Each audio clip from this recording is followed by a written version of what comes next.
오늘은 지난주에 이어서 계속해서 21문을 공부해 나가겠는데요. 오늘은 하나님께서 우리를 위해서 세우신 중보자가 누구시냐 하는 것을 배우게 되겠습니다. 고린도전서 15장 20절부터 28절까지 낭독합니다. 고린도전서 15장 20절, 28절입니다. 그러나 이제 그리스도께서 죽은 자 가운데서 다시 살아 잠자는 자들의 첫 열매가 되셨도다. 사망이 사람으로 말미암았으니 죽은 자의 부활도 사람으로 말미암는도다. 아담 안에서 모든 사람이 죽은 것 같이 그리스도 안에서 모든 사람이 삶을 얻으리라. 그러나 각각 자기 차례대로 들으니 먼저는 첫 열매인 그리스도요, 다음에는 그리스도 강림하실 때 그에게 붙은 자요, 그 후에는 나중이니 저가 모든 정사와 모든 권세와 능력을 멸하시고 나라를 아버지 하나님께 바칠 때라. 저가 모든 원수를 그 발 아래 둘 때까지 불갑을 왕노릇 하시리니 맨 나중에 멸망받을 원수는 사망이니라. 만물을 저의 발 아래 두셨다 하셨으니 만물을 아래 둔다 말씀하실 때에 만물을 저의 아래 두시니가 그 중에 들지 아니한 것이 분명하도다. 만물을 저에게 복종하게 하신 때에는 아들 자신도 그때의 만물을 자기에게 복종케 하신 이에게 복종케 되리니 이는 하나님이 만유의 주로서 만유 안에 계시려 하심이라. 어, 하나님은 의로운 분이신데요. 하나님의 의로우심을 나타내실 때는 특별히 언약을 통해서 하나님의 의로우심을 알게 하십니다. 사람들은 약속을 하고도 책임을 지지 않을 때가 참 많습니다. 뭐 이유는 다양합니다.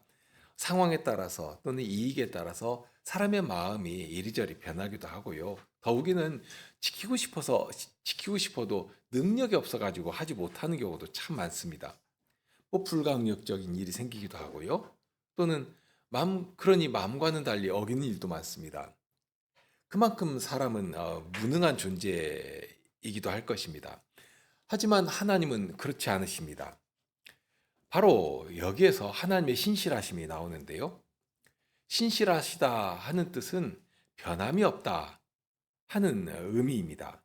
그러니까 처음이나 마지막이나 동일하다 하는 의미이고요. 그러니 하실 때도 동일합니다. 하나님께서 약속하시면, 그래서 언약을 맺으시면 반드시 지키십니다. 잠언이나 시편에서 보면 서원에 대해서 교훈하실 때 혹시는 손해가 날지라도 서원했으면 지켜라 하고 말씀하십니다. 하나님의 백성이라면 하나님의 어떠하심을 닮아야 하기 때문에 하나님께서 신실하신 것처럼 서원에 대해서도 신실할 것을 요구하시는 것입니다. 하나님의 의가 바로 하나님의 이러한 신실하심에서 나옵니다. 사랑도 그렇고요. 자비하심도 그렇습니다. 하나님께서 우리와 언약을 맺으시고 언약을 이루어 가실 때 자연스럽게 드러나는 하나님의 어떠하심이 그렇게 하나님의 의로우심으로 하나님의 어, 인자와 진리로 인애로 그렇게 드러나게 되는 것입니다. 신명기 7장 9절 이하의 말씀을 보면 이렇습니다. 그런즉 너는 알라 오직 내 하나님 여호와는 하나님이시요 신실하신 하나님이시라. 그를 사랑하고 그 계명을 지키는 자에게는 천대까지 그 언약을 이행하시며 인애를 베푸시되 그를 미워하는 자에게는 당장에 보응하여 멸하시나니 여호와는 자기를 미워하는 자에게 지체하지 아니하시고 당장에 그에게 보응하시느니라. 그런즉 너는 오늘날 내가 네게 명하는 명령과 규례와 법도를 지켜 행할지니라. 하나님께서는 이스라엘을 사랑하시고 택하셔서 하나님 앞에 예배하는 회중으로 부르시고서는 그들에게 사명을 부여하십니다. 그 사명의 목적지에는 온 땅이 받을 복이 있습니다. 너로 인하여서 온 땅이 복을 받게 될 것이다 하는 그 사명을 감당하도록 하십니다. 그러면 그런 귀한 사명을 주실 때 이스라엘을 특별하게 대하신 이유가 무엇인가 하는 것입니다. 그래서 그 앞에 7절에 보면 이렇게 말씀하십니다. 여호와께서 너희를 기뻐하시고 너희를 택하심은 택하심에 대한 이유가 나오는데 너희가 다른 민족보다 수요가 많은 영구가 아니라 너희는 모든 민족 중에 가장 적으니라. 참 이상한 말씀을 합니다. 택하셨는데 택하신 이유가 무엇인지 아느냐? 무엇보다 너희가 다른 민족보다 수요가 많아서 택하신 것이 아니다 하고 말씀합니다. 오히려 모든 민족 중에 가장 적다고 하십니다. 그러면 왜 이들을 그런 복된 자리에 세우시고 그런 귀한 사명을 이들에게 맡기신 것인가? 그 이유가 8절에 나오는데요. 8절 처음이 그렇습니다. 여호와께서 다만 너희를 사랑하심을 인하여. 다만 사랑하심을 인하여입니다. 그런데 그 사랑은 여호와께서 열조에게 맹세하신 일, 그리고 그 언약을 지키시는 일로 나옵니다. 하나님께서 아브라함에게 맺으셨던 약속을 기억하시고 그 약속을 지키심으로 저들 사랑하시는 사실을 만국이 알게 하신 것입니다. 정말 하나님은 사랑이시구나 하고 알게 하시는 것입니다. 그리고 아브라함에게 하신 약속은 이스라엘만이 아니라 만국 백성들까지라도 그 복 가운데 참여하는 것으로 완성되어 갑니다. 그 일을 하나님께서 기억하시고 약속하신 말씀을 끝까지 지키심으로 이 하나님의 신실하심, 하나님은 어떤 분이시냐 하는 것을 알게 하시면서 그런 하나님을 찬송하게 하신 것입니다. 자, 그 가운데 하나가 바로 9절에 나오는 말씀입니다.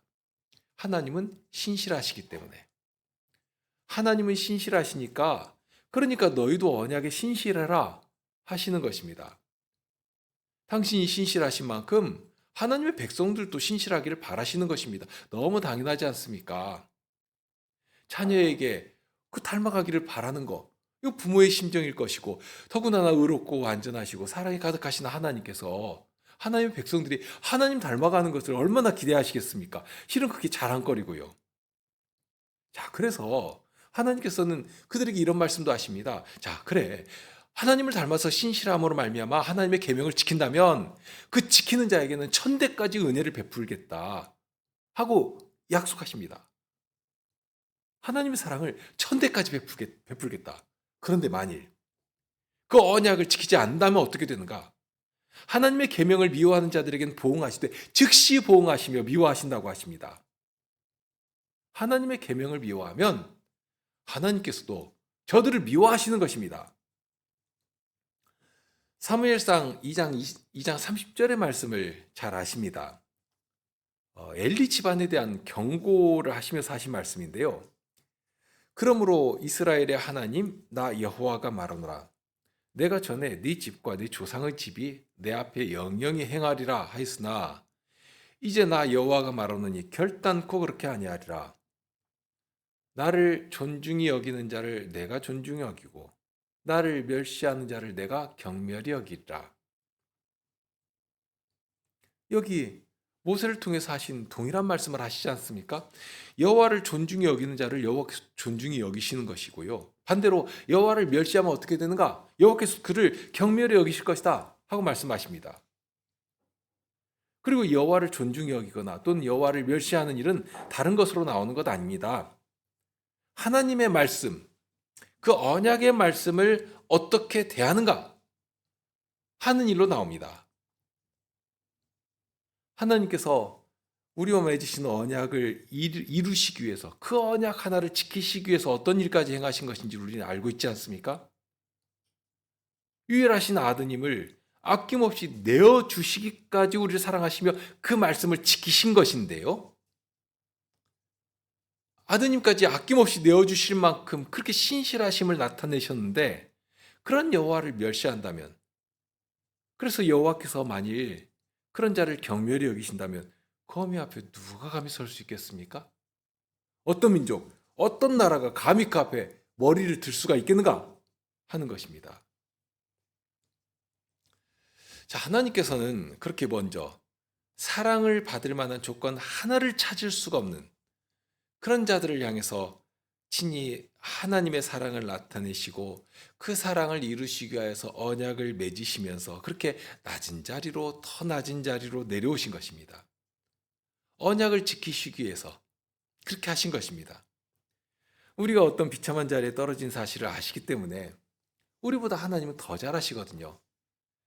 달리 방법이 없음을 아시기 때문에 굳이 언약을 들고 우리를 찾아오신 것이고요. 굳이 그 언약 안에 당신을 묶어 놓으신 것이고요. 그러면서 굳이 그 언약을 하나하나 다 이루어 가시면서 우리를 구원하시고 회복시키시고 처음 우리를 향해 두셨던 그 복되고 아름다운 일들이 우리를 통해서 이루어지기를 기대하고 바라보고 계시는 것입니다. 자, 그 시작을 알리는 내용이 21문이기도 한데요. 21문에서는 이제 하나님께서 본격적으로 그 일을 시작하실 때 어떤 방식으로 시작하시는가 하는 것을 알려줍니다. 하이델베르그 요리문답에서는 이 내용을 조금 다른 측면으로, 다른 용어로 가르치는데요. 그 내용을 소리문답과 이렇게 비교하면 많은 부분 더 풍성한 내용을 볼 수가 있습니다. 소리문답 20문에서는 우리가 죄와 비참한 자리에 있을 때 그런 우리를 아시면서도 오히려 구속자를 통해서 우리를 죄와 비참한 자리에서 건져주시기 위해서 은혜의 언약을 세우셨다 하고 가르치죠. 자, 은혜 언약을 맺으셨는데요. 그런 후에 21문에서는 그런 구원의 은혜를 입혀주시기 위해서, 달리 말하면 그런 은혜의 언약을 직접 이루시기 위해서 하나님께서는 구속자를 보내신다. 그러면 그 구속자가 누구시냐 하는 것을 가르치는 것입니다.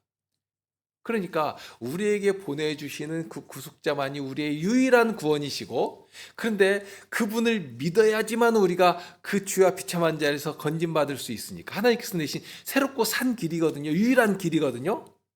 자, 이 구속자를 믿어야 하니까 바로 그 내용을 먼저 가르치는 것입니다. 하이델베르그에서는 이 부분에서 조금 다른 용어를 사용하는데요. 먼저 우리의 죄와 비참한 현실을 가르친 다음에 그런 자리에서 우리를 구원하시기 위해서 하나님께서 행하신 일이 무엇인가를 가르치고요. 그러니까 하나님의 은혜를 다시 입기 위해서 우리는 어떻게 해야 하는가? 다른 방법 없습니다. 우선 원칙이 있는데요. 하나님께서는 우리와 언약을 맺으시면서 언약을 맺은 언약 당사자가 책임을 질 것을 요구하신다 하는 사실을 알려줍니다. 그러니까 사람이 범죄했으니까 사람이 책임을 지면 됩니다. 다만 문제는 어떤 누구도 하나님 앞에서 책임을 질 수가 없다 하는 것입니다. 그러니까 스스로 어떻게 감당을 못합니다. 그러니까 책임을 지면 회복이 되는 것이고요. 그러니 책임을 다 지고 회복되어야 하는데 책임이 짓누르는 무게를 아무도 감당을 못하는 것입니다. 얼마나 무거운 것인지 예수님께서도 절규하실 만큼 그렇게 진노의 짐이 무거운 것인데요. 그걸 어떻게 인생이 감당합니까? 영원토록 짓누르는 죄책과 진노의 두려움에 그냥 짓눌려 버리고 망하는 것이지 회복할 수가 없는 것입니다.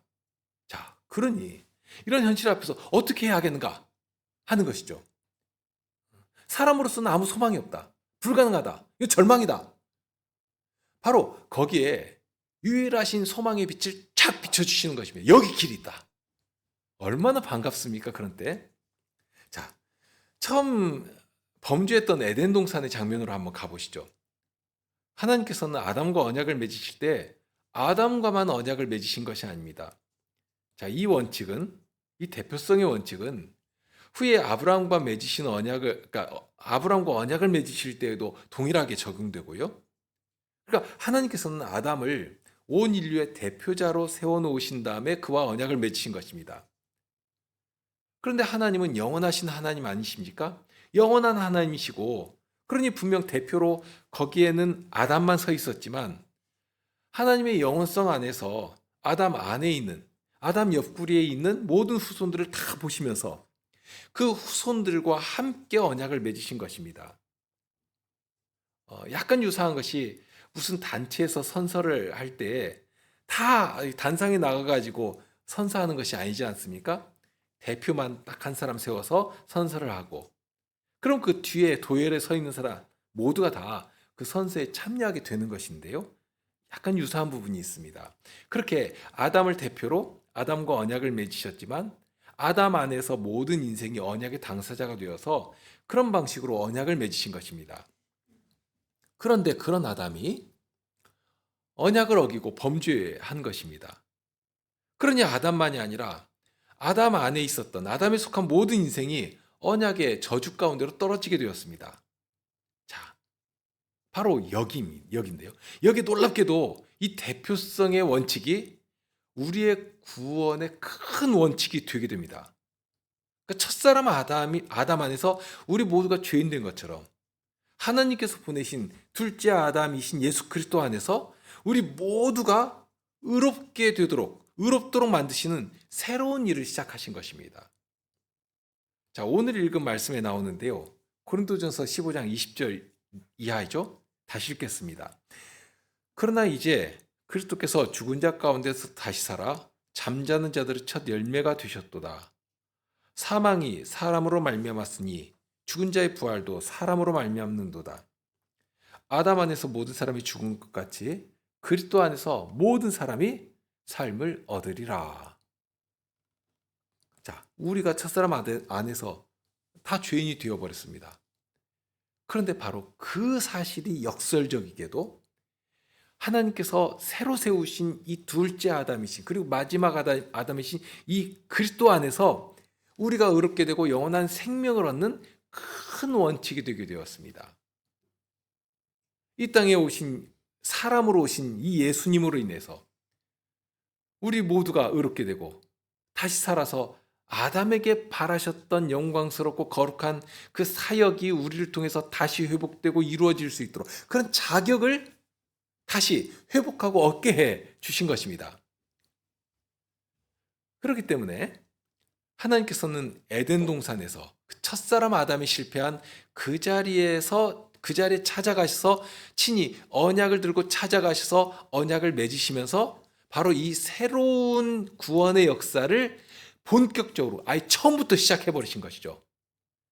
다른 방법 없습니다. 아담이 실패했으니까 이제 또 다른 아담을 세우시고 그 또 다른 아담을 통해서 온전한 자리에 이를 수 있도록 하나님께서 직접 직권적으로 그 일을 시작해 버리신 것입니다. 바로 이 둘째 아담은 그러니 어떤 분이셔야 하는가? 자, 하이델베르그 요리문답서에서는 중보자라는 말로 가르칩니다. 그러니까 이 중보자는 우리를 대신해서 우리는 절대로 못하니까요. 능력도 없고 자격도 없고 못하니까 우리를 대신해서 아담의 자리에 서서 우리의 모든 죄를 책임질 만한 중보자가 필요한데 그러면 그 중보자의 조건이 어떤 것이냐면 거기서 가르치는 것이 첫째는 사람이어야 합니다. 하나님께서는 사람 대신에 다른 피조물이 형벌받는 것을 원하지 않으십니다. 사실 할 수도 없고요.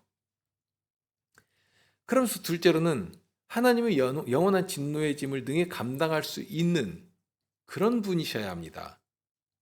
자, 이런 조건을 충족하기 위해서는 반드시 첫째로는 참 인간이어야 합니다. 사람이어야 합니다. 그런데 그냥 사람이어서는 안 되고요.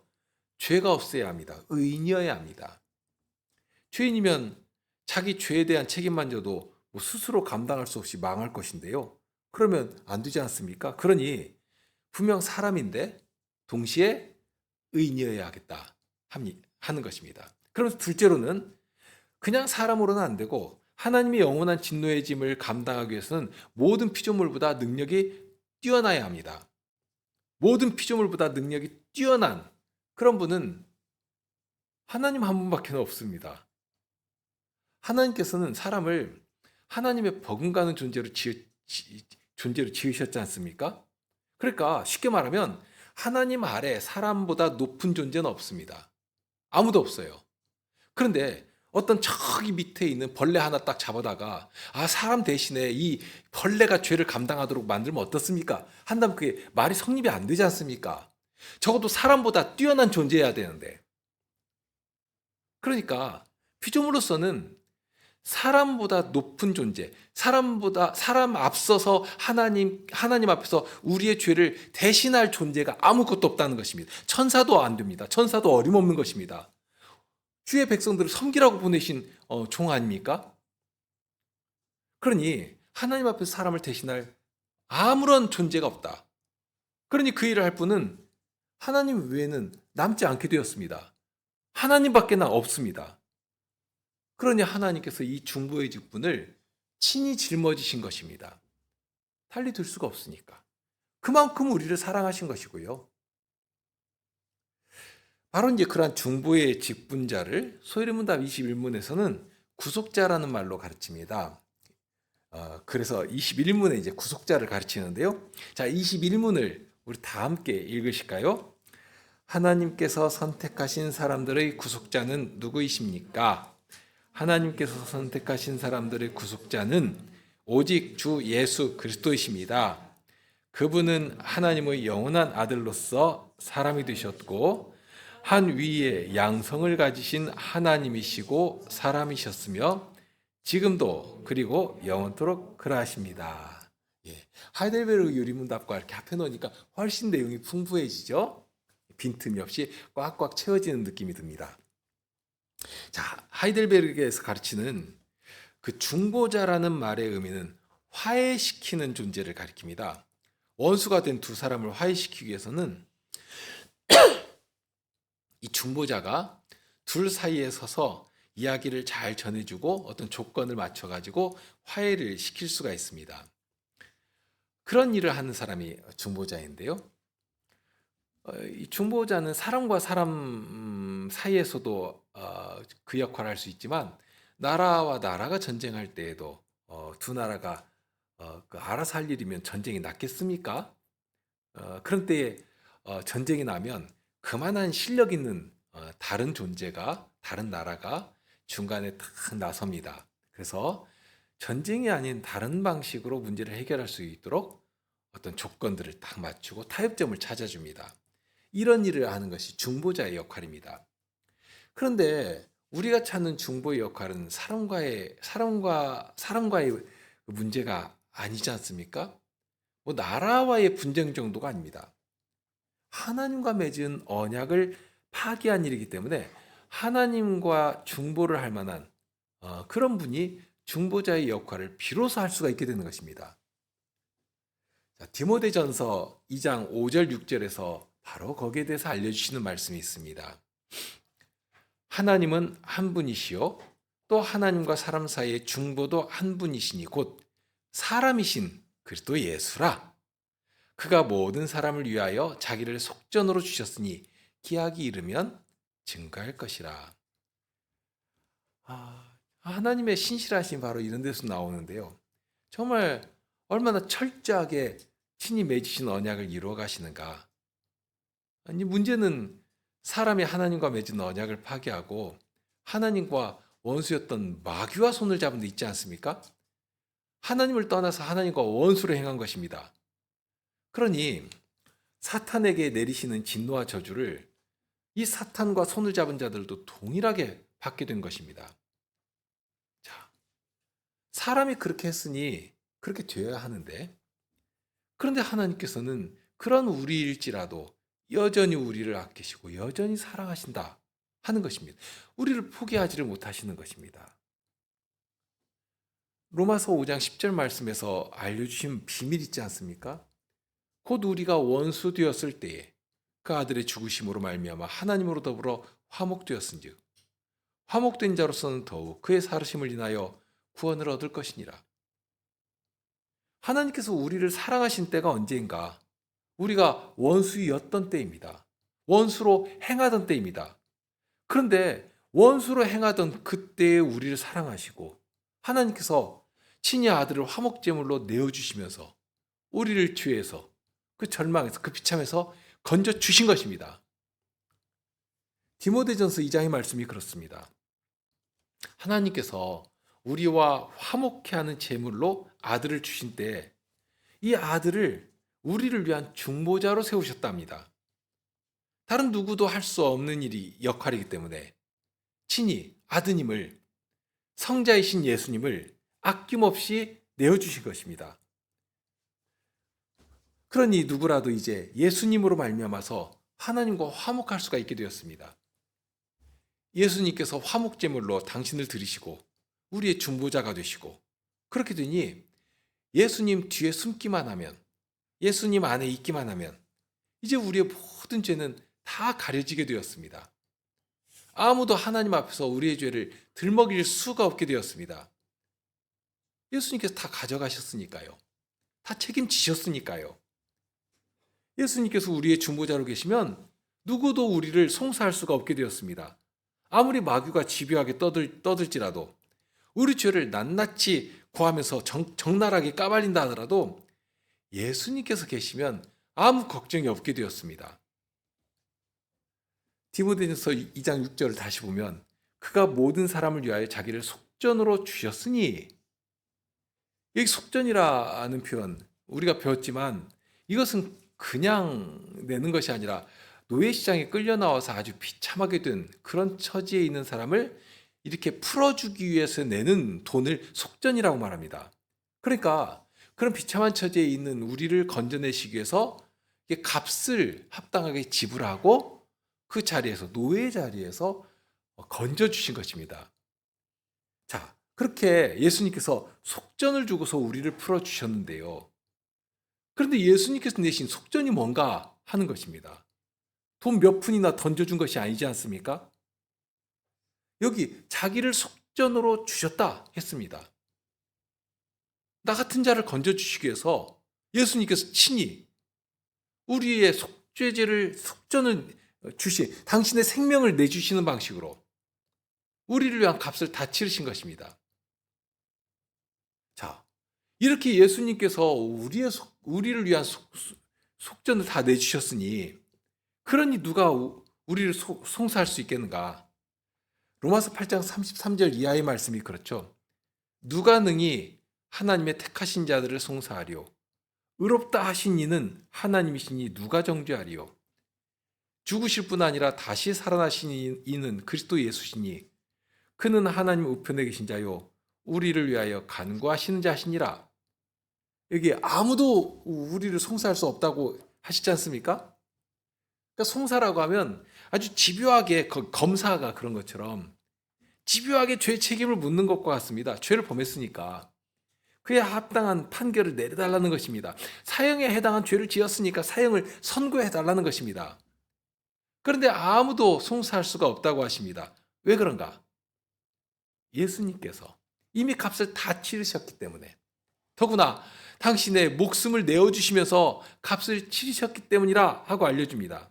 그렇게 되니까 이제 누구도, 죽음도, 마귀도, 어떤 누구도 우리를 송사할 수가 없게 되었습니다. 하나님께서 보실 때에도 그렇습니다. 우리를 보실 때 예수님께서 우리 편에 계시면서 하나님 앞에서 우리의 의를 주장하고 계십니다. 이미 십자가에서 우리가 져야 할 모든 죄에 대한 형벌을 다 감당하셨으니까, 예수님께서 다 갚아버리셨으니까 그 사실을 근거로 내시는 것입니다. 그러니 하나님께서 우리를 보실 때에도 우리의 의가 되시는 예수님께서 우리 앞에 딱 서 계시니까, 예수님으로 우리를 옷 입혀 주셨으니까 이제 우리에게서 누구만이 드러나는 것인가? 예수님만이 드러나는 것입니다.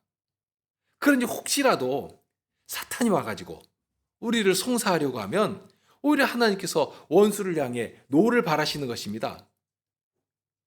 아드님을, 예수님을 내어주시면서까지 모든 값을 다 치르셨는데 원수들이 또다시 와가지고 그 송사하고 또 송사하고, 그러면 하나님께서 그걸 참지 못하시는 것입니다. 이미 다 갚았는데 예수님께서 치르신 구속이 얼마나 완전하고 얼마나 숭고하고 얼마나 영원한 것입니까? 그런데도 또 와가지고 갚아내라고 그 송사하고 송사하면 하나님께서 노하시는 것입니다. 그러니 마침내 이렇게 되죠. 그러나 이 모든 일에 우리를 사랑하시는 이로 말미암아 우리가 넉넉히 이기느니라. 내가 확신하노니 사망이나 생명이나 천사들이나 권세들이나 현재일이나 장래일이나 능력이나 높음이나 기쁨이나 다른 아무 피조물이라도 우리를 우리 주 그리스도 예수 안에 있는 하나님의 사랑에서 끊을 수 없으리라. 아무도 하나님의 사랑에서 우리를 끊을 수 없도록 그렇게 하나님께서 예수님을 우리의 의로 딱 세우시고서는 우리를 의롭다 하고 하시는 것입니다. 그리고 그러한 직분을 한때 두 때만 하시는 것이 아닙니다. 혹은 한번 아주 그냥 화끈하게 했으니까 이제 완벽하게 씻어냈으니까 이제 너희들이 알아서 살아라 하고 하시는 것이 아니라 영원토록 우리 앞에 계시면서 영원토록 우리의 의가 되어주시는 것입니다.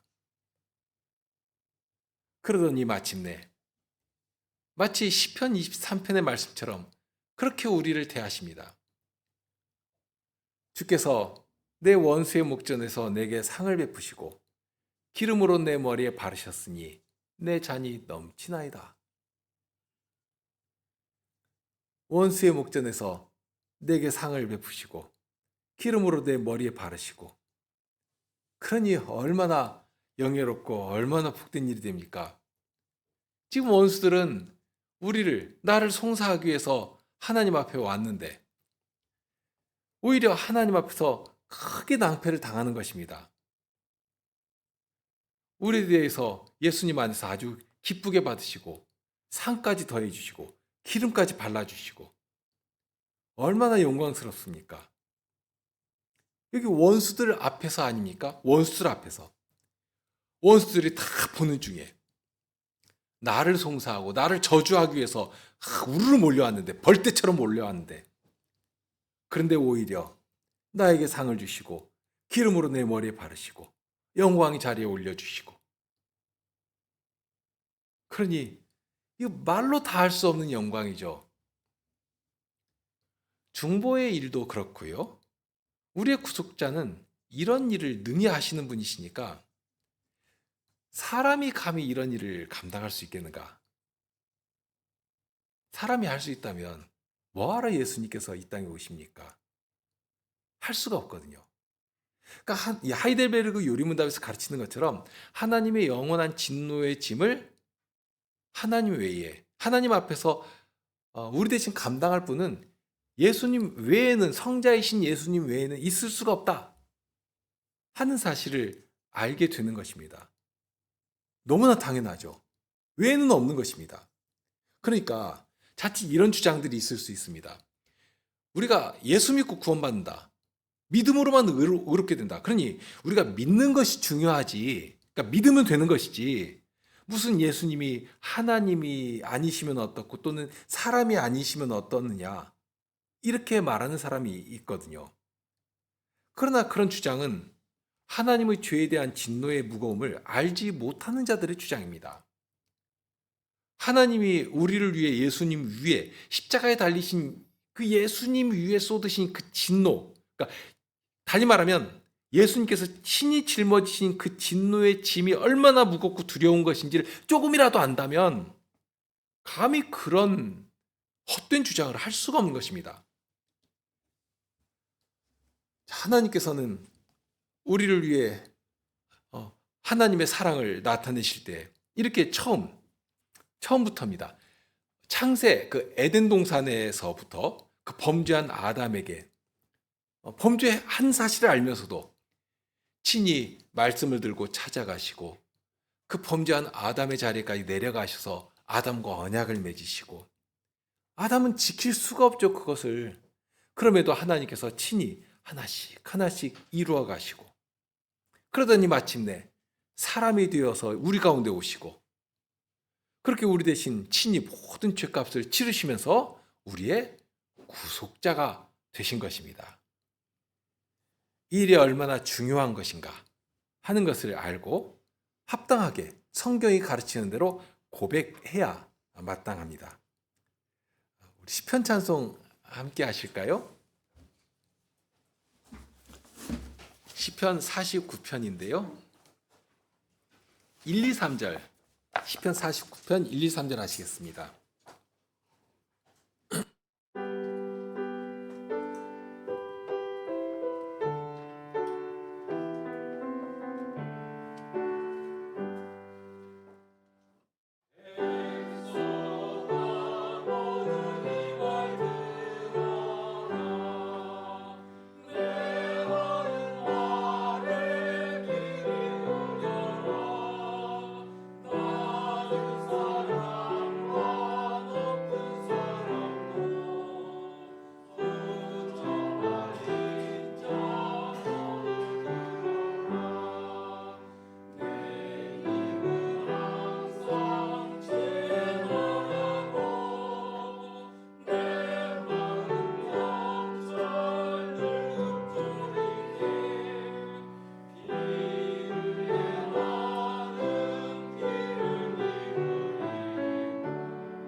저희를 위한 대속의 일을 친히 하시고 저희 믿지 못하고 불신에 쩔어 있는 자들을 아시면서도 끝까지 참으시고 기다리시고 마침내 주님의 사랑을 알아 주님의 이름을 부르게 하여 주십니다.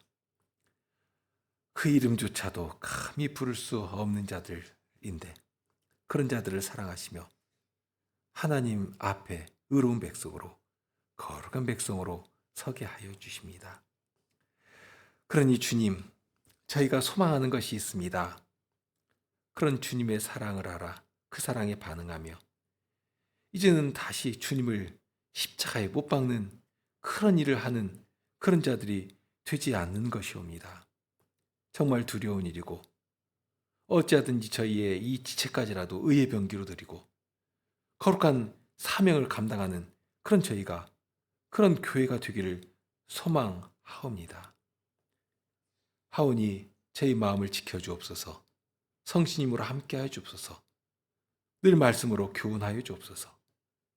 그 말씀을 사모하며 사랑하는 자들이 되게 하여 주옵소서.